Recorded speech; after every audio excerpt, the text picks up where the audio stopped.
Halo, Assalamualaikum. Jadi mau sedikit berbagi cerita. Jadi aku positif COVID-19 dan ini ceritaku.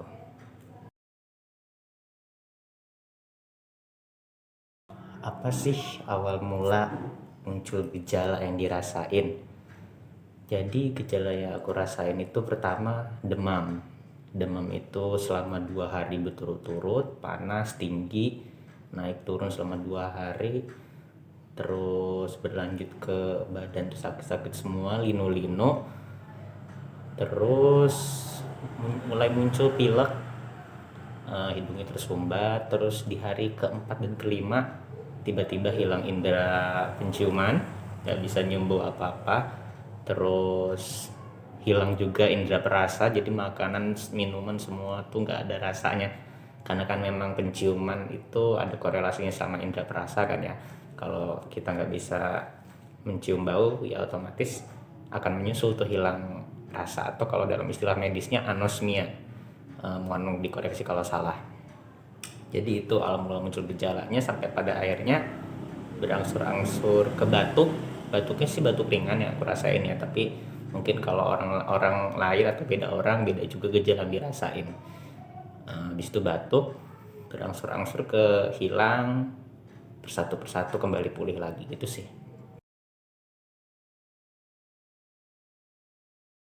Background story gimana bisa tertular.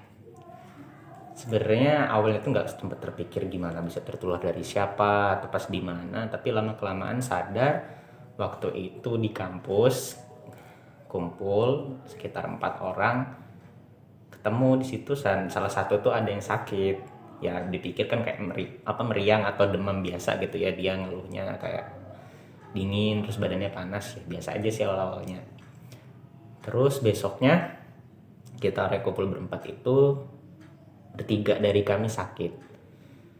Di situ udah mulai ada feeling buruk sih kalau bakalan kena COVID. Terus di hari keempat kelima mulai anosmia, hilang indera penciuman dan indera perasa. Habis itu di hari ke-6 kalau nggak ke-7 setelah aku sakit, memutuskan untuk tes rapid akhirnya. Gejala apa aja yang dirasa kayak tadi aku udah jelasin ya. Kalau versi aku, pertama itu demam 2 hari berturut-turut, habis itu disusul sama badan linu-linu semua kayak dikebukin rasanya, terus muntah-muntah juga, mual-mual, apa yang dimakan keluar semua. Terus di hari ketiga, keempat, kelima itu pilek dan hilang penciuman, hilang indera perasa, habis itu disusul batuk.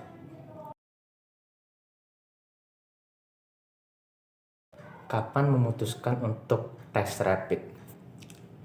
Kapannya itu tepatnya itu tanggal 7 ya, tanggal 7 Juni 2021 aku memutuskan untuk tes rapid, dan itu tuh setelah seminggu dari terhitung awal sakit. Tanggal 7 Juni 2021 memutuskan untuk tes ya, aku tesnya rapid antigen atau swab yang dicolok-colok hidungnya itu. Sumpah sakit banget karena itu sampai dalam banget.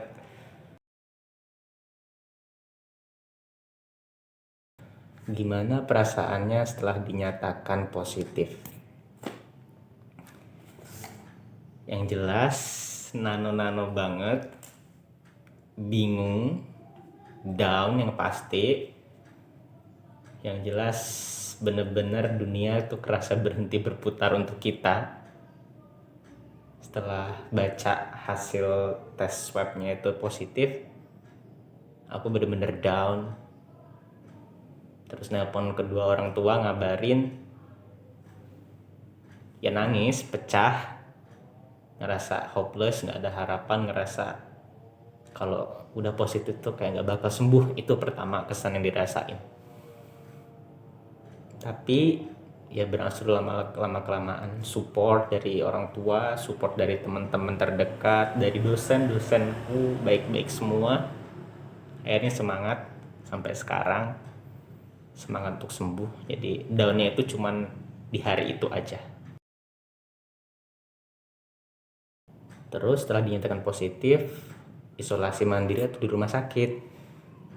Jadi waktu itu kronologinya setelah di tes swab di salah satu klinik di Bandar Lampung, terus dinyatakan positif. Nah dari pihak kliniknya itu seperti kurang peduli gitu, kurang peduli sama pasien yang positif. Kayak udah dibayarin aja gitu. Kalau kita nggak nanya, nggak bakal dikasih tahu harus kemana-kemana. Waktu itu aku ditemenin sama salah satu temen aku, nanya bisa ini kalau positif gini harusnya gimana ya, ada tindak lanjut nggak dari pihak klinik. Dari pihak klinik jawab, kalau dari kami hanya memfasilitasi untuk tes saja kak, kalau untuk selanjutnya ke rumah sakit besar. Waktu itu ditunjuk salah satu rumah sakit besar di Bandar Lampung. Akhirnya memutuskan untuk ke rumah sakit tersebut. Waktu itu udah jam 3 sore ke sana. Di rumah sakit itu nyari informasi, ternyata di sana udah tutup kalau jam 3 untuk pusat covidnya. Jadi di situ bener-bener bingung waktu itu mau gimana. Terus temanku memutuskan untuk nelpon salah satu dosenku, jadi ditelepon dan akhirnya kata dosenku disuruh isolasi mandiri aja di kosan gitu.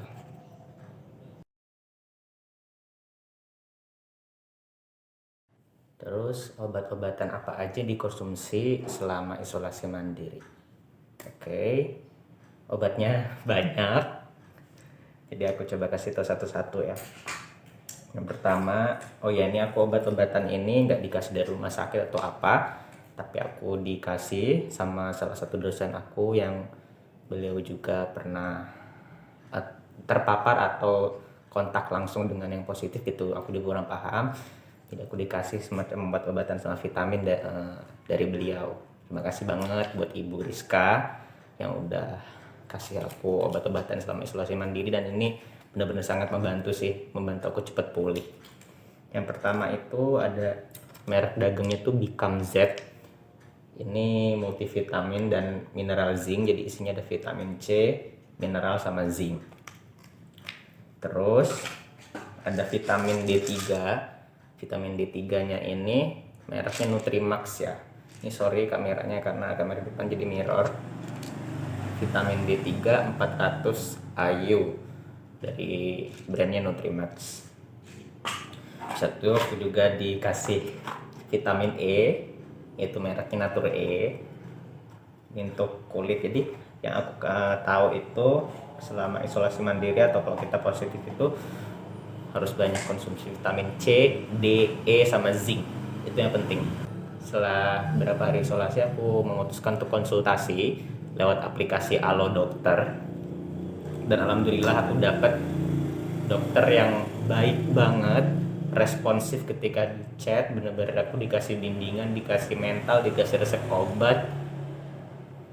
Maksudnya dikasih bimbingan mental, bukan dikasih mental, sorry, dikasih bimbingan mental biar psikis aku tuh baik, nggak down.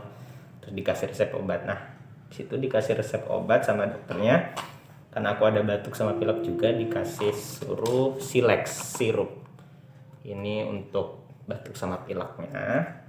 Terus kalau masih demam tuh disuruh minum Sumagesik, dan alhamdulillah aku demam tuh cuma di awal-awal, jadi aku nggak minum ini. Terus sebelumnya juga aku konsumsi vitamin C Holistic Care yang aman untuk mah, kan aku punya mah kan. Tapi setelah konsultasi di Alo Dokter sama Dokter Aga, terima kasih banget Dokter Aga atas semua nasihatnya. Kata beliau cukup aja sih Holistic Care, nggak usah dikonsumsi lagi karena di Bicam Z itu udah lengkap, ada vitamin C, ada mineralnya, ada zincnya katanya beliau. Terus sama satu lagi aku juga konsumsi Habatus Sauda. Insya Allah kalau dalam agama Islam Habatus Sauda itu obat segala macam penyakit, jadi untuk imun. Jadi fokusnya itu obat-obatan sama vitamin yang fokusnya untuk menaikkan imun tubuh. Oke, dan satu lagi aku juga konsumsi waktu di hari keempat kelima itu sempat radang. Oke, koreksi tadi, salah satu gejala yang kurasain juga itu radang. Jadi perih untuk nelen itu berbarengan sama anosmia pas kehilangan penciuman sama rasa. Aku juga minumlah segar biar radangnya ini kan apa berkurang gitu. Dan sekarang video ini diambil tuh tanggal sorry, I will check it first. Tanggal 14 Juni. Dan ini genep 14 hari aku sakit dari aku awal sakit ya. Dan aku udah sekarang posisinya aku tinggal batuk aja. Batuknya ringan. Doain aku besok mau tes rapid lagi. Semoga hasilnya negatif. Oh iya, satu lagi, dan obat-obatan tadi itu dikonsumsinya 1 kali sehari ya. Tapi khusus untuk yang Silex ini 3 sampai 4 kali sehari. Dan biasanya konsumsinya itu habis makan malam sekitar jam 9 atau jam 10, karena biar ya habis selesai makan terus istirahat. Nah, di situ kan obatnya sama vitamin bisa bekerja lebih efektif kalau kita istirahat. Itu sih menurutku. Terus mengenai makanan selama isolasi. Sebenarnya nggak ada makanan khusus sih yang harus gitu kalau orang pasien positif itu makannya harus gini gitu. Enggak. Kata teman-temanku sama dosen-dosenku yang penting tuh makan enak terus. Apa aja dimakan ya, yang jelas tetap harus yang bernutrisi. Tetap kayak dari aku pribadi mengurangi makan pedas-pedas gitu. Jadi yang penting makan, yang nggak boleh tuh nggak makan. Gitu sih. Sama buah-buahan itu penting banget. Buah-buahan, terus makanan yang mengenyangkan, bergizi, bernutrisi gitu sih.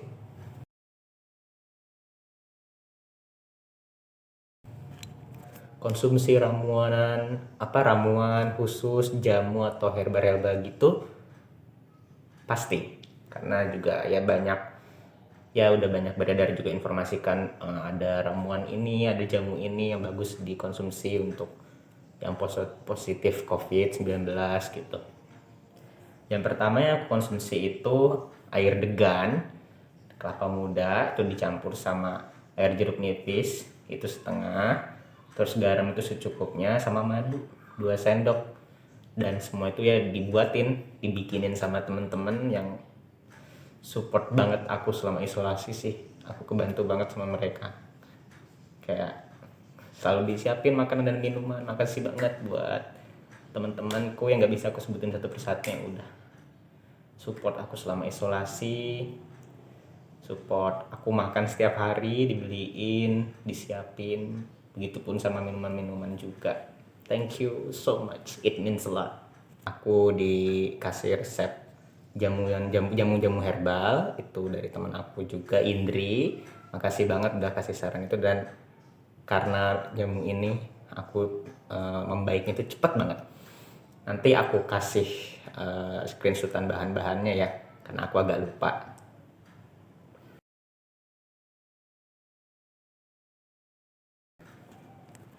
Dan minuman yang paling wajib setiap hari diminum oleh pasien COVID yang positif, ini khususnya aku, adalah air hangat.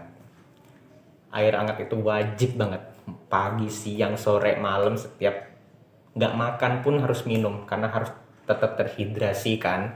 Dan air hangat ini ngebantu banget sih tenggorokan, pernapasan tuh jadi lega. Dan hangatnya tuh yang agak kepanas gitu loh. Jangan panas-panas banget, nanti lidahnya ini kan kebakar. Yang jelas air hangat itu wajib banget.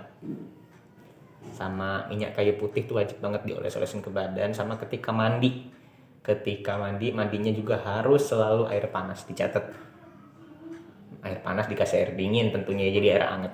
Nah, ketika air panasnya itu kita tuangin ke ember atau ke bak, itu kita kasih minyak kayu putih 7 tetes. Habis itu kita hirup bener-bener itu aroma terapinya. Itu bener-bener ngebantu banget sih untuk nyembuhin anosmia.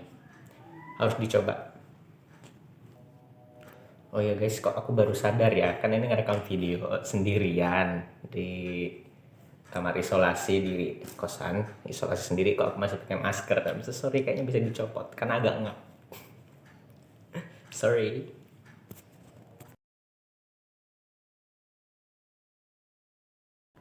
Kegiatan selama isolasi mandiri. Oke, aku breakdown satu-satu. Dari kalau kita bangun tidur, dari habis bangun tidur itu yang pertama kan sholat subuh, bangun pagi sholat subuh. Habis sholat subuh itu nggak tidur lagi ya, baca Quran atau apa aktivitas kalian.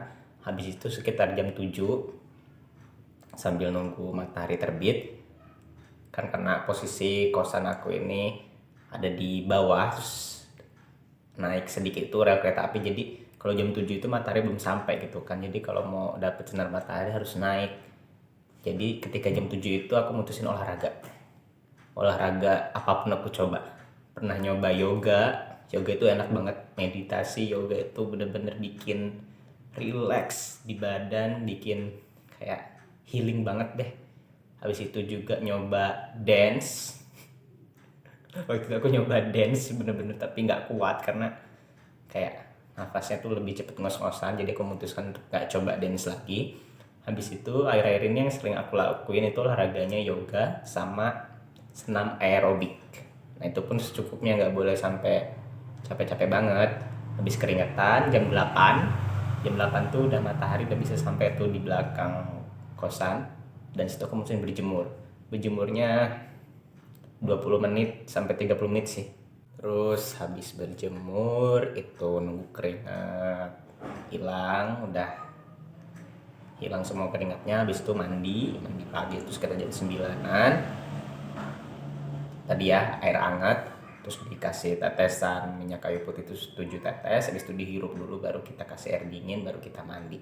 Keramas segala macam normal, dan mandinya harus selalu air hangat, nggak boleh air dingin dulu. Terus setelah mandi pakai baju segala macam, sarapan. Kalau memang temenku ngasih sarapan, kalau enggak ya aku bisa sarapan pakai buah-buahan atau cemilan yang aku punya. Terus itu air hangat, pasti harus minum air hangat pagi-pagi pas makan buah. Habis itu nonton film, bisa juga ngerjain tugas, tapi persentasenya dikit banget ngerjain tugas karena teman-temanku nggak boleh pusing dulu tuh ngerjain tugas, suruh fokus sama self healing dulu. Habis itu sambil nunggu sholat zuhur. Habis itu ya kalau misalnya ngantuk pengen istirahat. Habis itu makan siang pasti. Makan siang itu wajib, apa aja yang penting enak dan yang penting makan. Habis makan itu sholat asar. Habis itu mandi dulu tuh sholat asar. Kalau pas keringetan gerah mandi dulu baru sholat asar. Habis itu sholat maghrib, baca Quran, sholat isya. Nah habis sholat isya tuh makan malam. Habis makan malam tuh minum obat lagi tadi yang aku sebutin banyak banget tadi itu. Dan obatnya tuh ada satu yang di Z, yang ini gede banget. Pernah sekali pengalaman sampai nyangkut di tenggorokan, sampai panik. Aduh gimana, akhirnya minum banyak-banyak dan akhirnya ketelan sih. Ya harus kuat-kuat minum obat, nggak boleh bosen karena kan biar sembuh. Terus hal apa aja yang paling dibutuhin sama orang-orang yang positif COVID-19? Selain obat-obatan sama vitamin, yang paling dibutuhkan banget itu adalah dukungan mental sih.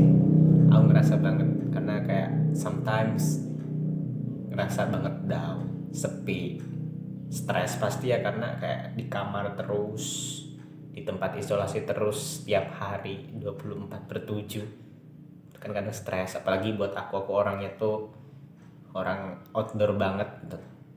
Meskipun ambivert tapi kayak suka gitu kan, sometimes kalau di kamar terus stres gitu, pengen keluar, pengen aktivitas.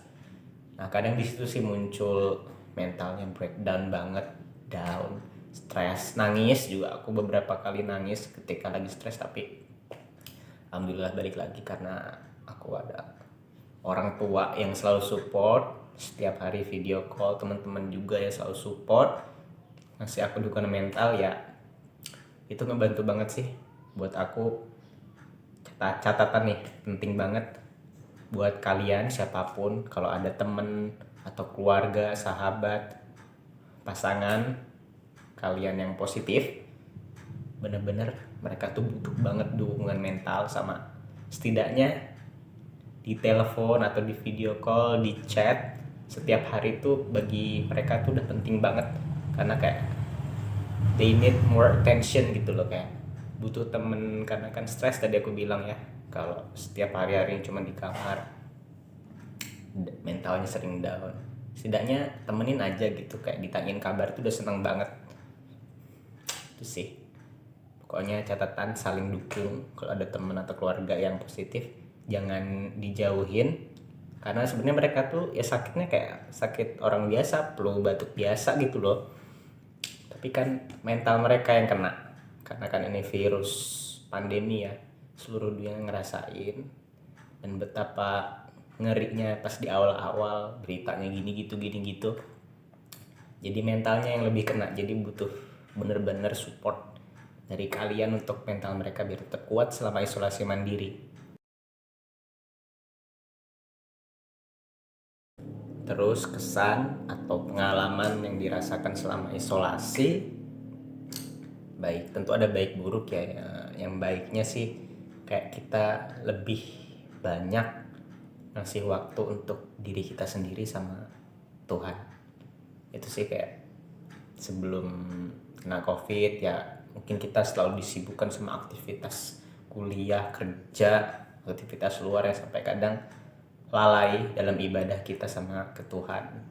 Bagi aku ini sisi spiritual banget sih, yang nggak banyak dan jarang orang dapetin, yaitu waktu untuk kita ibadah, waktu kita berdua untuk ngobrol empat mata sama Tuhan kita.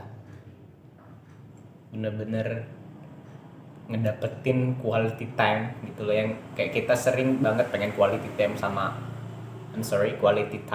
temen, sahabat, sama pacar, sama keluarga, but we forget something the most important gitu, quality time sama Tuhan. Kayak dikasih ujian sebesar ini, dan nggak semua orang bisa ngerasain, nggak semua orang bisa kuat dan sesabar ini. Kayak kita di situ lebih bersyukur, banyak banget kita bersyukur, kayak ingat ternyata masih ada gitu yang di bawah kita. Mungkin yang kayak aku merasakan gejala ringan, kayak positive thinkingnya di luar sana banyak yang mereka yang positif itu gejalanya berat, sampai dirawat di rumah sakit, sampai dipasang ventilator. Dan aku yang gejala ringan kayak gini aja kadang nangis, kadang mental down tuh, kayak ayo semangat, masih banyak yang lebih parah dari kamu, masih lebih banyak yang lebih susah dari kamu, jadi harus bersyukur. Di situ sih kayak dapat banyak waktu untuk ngobrol sama Tuhan, terus ngobrol sama diri sendiri, self healing, kayak rehat sejenak dari dunia luar. Kalau umur 20-an itu waktu-waktu yang luar biasa buat pencarian jati diri sama pendewasaan. Jadi kayak dikasih waktu sama Tuhan untuk istirahat sejenak deh lo, sebentar, mikir, introspeksi, perbaiki diri, apa yang kurang, apa yang salah selama ini. Kayak di situ sih jadi lebih banyak waktu untuk introspeksi diri dan quality time sama Tuhan. Tips menyemangati diri sendiri, selain dapat semangat dari orang tua, dari teman, dari sahabat, tentu harus ada dorongan atau support nyemangatin diri sendiri, itu harus ada. Kalau aku tipsnya selalu positive thinking, bahwasannya karena COVID ini terus berarti dunia kita berakhir, itu enggak. COVID ini kayak cuman batu kerikil kecil yang aku dapetin, terus ini bukan akhir, ini kayak baru. Tadi itu Allah atau Tuhan kasih waktu buat aku untuk istirahat sejenak, untuk introspeksi diri dan segala macam, dan setelah itu terus bangkit gitu. Harus semangat karena juga ada hal yang harus diselesaikan, kuliah harus selesai, ada orang tua yang harus dibahagiakan, ada teman-teman yang harus bahagia bareng-bareng gitu. Terus untuk munculin semangat dari diri sendiri itu yang jelas tadi itu kuncinya selalu jaga komunikasi sama orang tua sih, karena kayak ketika kita ngobrol sama kedua orang tua kita, sama orang tua kita, itu kayak dapat mood booster banget, kayak dapat recharge energi yang gede banget. Kita nggak tahu, kayak nggak ngerti, nggak bisa dijelasin tuh, kayak langsung semangat aja, kayak oh gue harus sembuh, ada orang tua yang harus dibahagiain, ada kuliah yang harus diselesain, ada kerjaan yang harus dikerjain, kayak itu ayo ayo semangat semangat, ini nggak berarti dunia kamu berhenti, ini masih berlanjut dan lo harus tetap hidup, harus tetap nafas gitu loh. Come on, ini cuma gejala ringan, pasti bisa sembuh cepet, kayak gitu sih. Pikirannya harus selalu positif.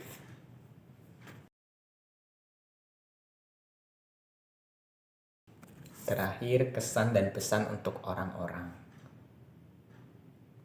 Yang jelas sih paling utama, kalau keluar rumah itu protokol kesehatan wajib banget diterapin. Masker selalu dipakai ketika kita bertemu sama orang-orang. Terus hand sanitizer tuh wajib banget. Selain yang paling penting juga cuci tangan, kalau mau makan mau apa, habis pegang apa cuci tangan pakai sabun. Terus hand sanitizer itu penting banget. Terus berusaha sebaik mungkin menghindari orang yang lagi sakit sih, karena kan aku kasusnya tuh karena ketemu sama teman yang lagi sakit, jadi cepet tertularnya itu sih. Kayak kalau tahu teman kita sakit, ya kita sebisa mungkin jaga jarak gitu. Nah, selain itu yang sakit juga itu harus sadar diri. Ini sih yang penting. Agak kesel but it's okay. Kalau kita ngerasa kita sakit, please di rumah dulu, nggak usah keluar, nggak usah kemana-mana. Dan misalnya itu penting, urgent banget harus keluar, ya please pakai masker. Boleh double gitu untuk make sure. Kalau misalnya batuk atau flu, ya make sure harus pakai masker double gitu loh, biar nggak tembus kita bersin, kita batuk, kita flu, itu bisa nyebar kalau kita cuma pakai satu atau nggak pakai masker sama sekali. Karena gimana ya, kalau kitanya kayak nggak peduli, nggak terlalu aware sama protokol kesehatan, yang harus kita khawatirkan itu bukan kitanya yang sakit gitu loh, bukan kita apa-apa, tapi kita bisa nularin orang. Itu harus jadi catatan.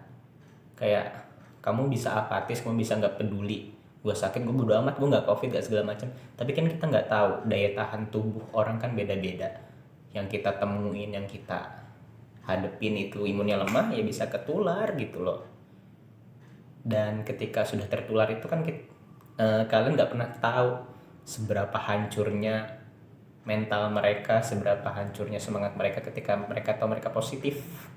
Karena yang aku alami, ya aku benar-benar down waktu itu gitu loh. Dan please, jadi pesannya tuh terapin protokol kesehatan. Pemerintah udah dengan sangat baik sih mengkampanyekan protokol kesehatan 5M dan segala macamnya, itu tolong diterapin gitu loh kalau masih mau beraktivitas di luar gitu. Itu sih.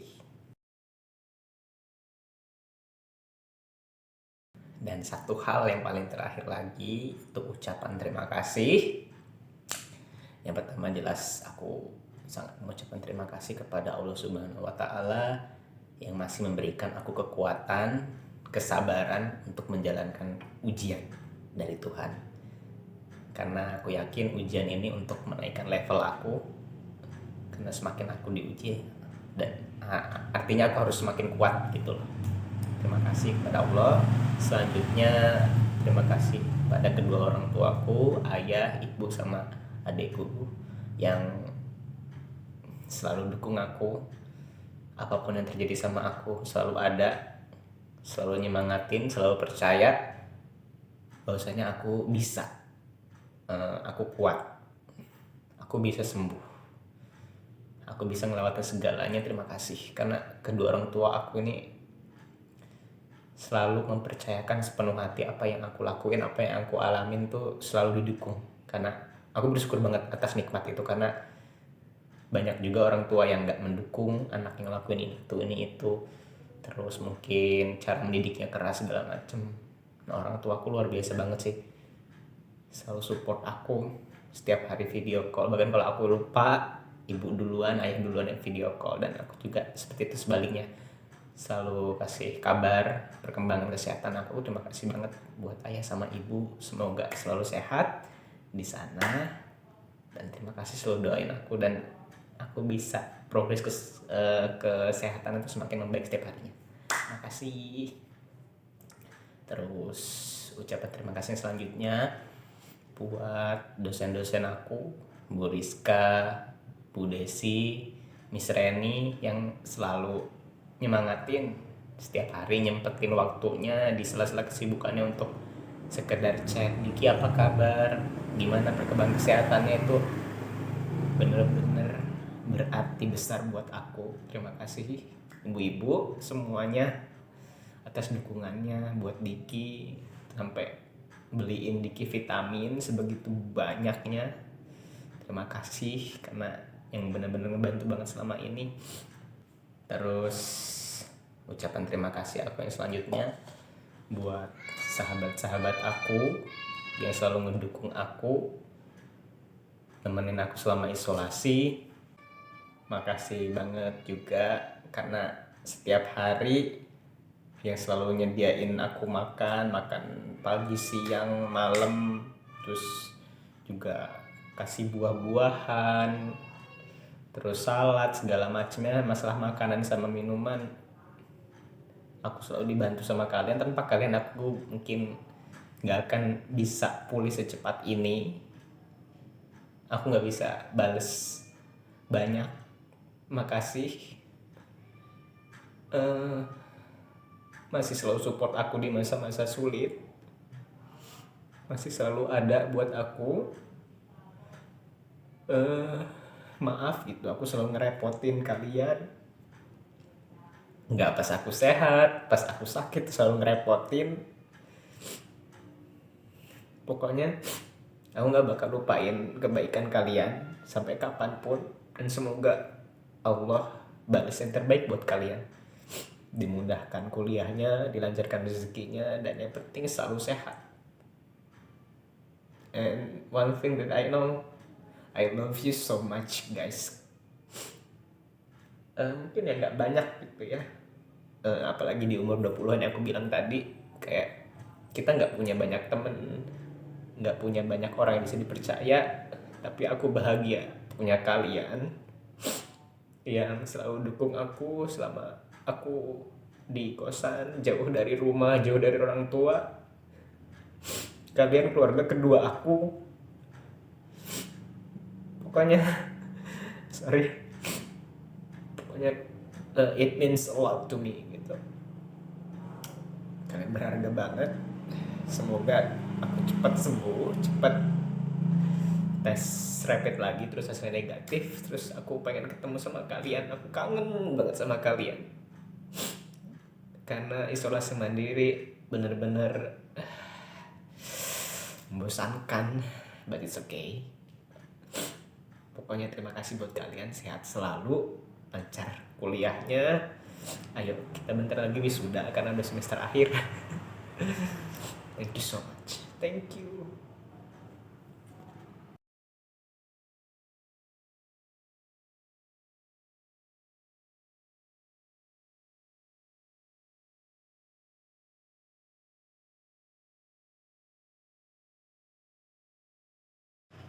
Oke teman-teman, sebelumnya aku kasih tahu kalau video ini aku ambil berbeda sama video yang sebelumnya.